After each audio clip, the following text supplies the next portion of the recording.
શિનોર તાલુકાના નાના હબીપુરા ગામે તળાવમાં મગર દેખાતા ગ્રામજનોમાં ભયનો માહોલ સર્જાયો હતો.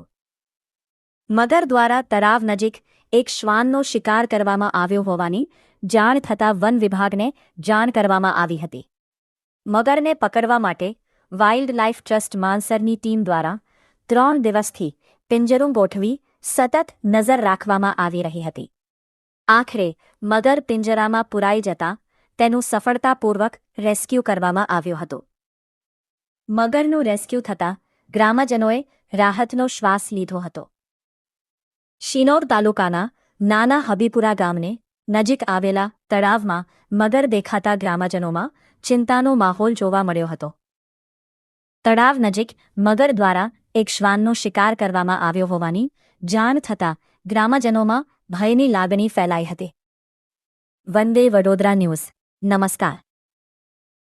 હું વાઇલ્ડ લાઇફ ટ્રસ્ટ મોરે ભરત ને મારી ટીમ આજે અમે 3 દિવસથી અહીંયા પાંજરું ગોઠવી દીધું. જે ગામની નજીક તળાવ આવેલું છે ત્યાં એક કૂતરાને બાઇટ કરી હતી મગરે, અને એ હિસાબે કોઈક નાના છોકરાઓ તળાવની અંદર નાહવા જાય એના માટે કોઈ અકસ્માત ના થાય એના માટે સરપંચશ્રીએ અમને કોન્ટેક્ટ કર્યો, અને એના પછી વન વિભાગ દ્વારા અમે અહીંયા પાંજરાનું સગવડ કરીને એને આજે રેસ્ક્યુ સફળતાપૂર્વક કરી લીધું છે અમે 3 દિવસથી.